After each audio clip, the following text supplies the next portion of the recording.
బ్రిటన్లో ఒక విచిత్రమైన పరిస్థితి. ప్రపంచమంతటా రవి అస్తమించిన బ్రిటిష్ సామ్రాజ్యాన్ని పరిపాలించేవాడు ప్రతి దేశంలో తమ జెండాలు ఎగరేసినటువంటి బ్రిటిష్ వాళ్ళు చూసి బోరెక్కిపోయింది అనుకుంటా తమ దేశంలో ఆ జెండాలు ఎగరేయకుండా నిషేధం విధించారు.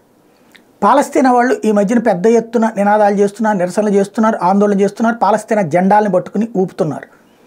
దాంతో విసిగెత్తిపోయినటువంటి అక్కడెక్కడో వ్యవహారాలకి ఇక్కడేంటి గొడవ, ఇంకోటి మా దేశం ఎట్లాంటి పాలసీలు తీసుకోవాలో, మా దేశంలో బ్రతుకు తెరువు కోసం వచ్చినటువంటి మీరు ఎట్లా డిసైడ్ చేస్తారని ఆగ్రహిస్తున్నటువంటి బ్రిటన్ పౌరులు తమ జెండా పట్టుకుని నిరసన తెలుపుతుంటే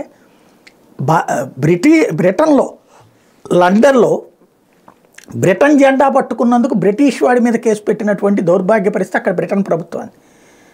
ఇప్పుడు క్రమంగా ఏమైపోయిందంటే అది పెరిగి పెద్దదవుతోంది. పలు చోట్ల బ్రిటన్ జెండాలు ఈ వీళ్ళ నిరసనకారులు ఎదురుగుండా పట్టుకుంటున్న వాళ్ళ మీద కేసులు పెడుతుంటాం అన్న సంచలనం సృష్టించింది. UK public and even army is fed up with UK police.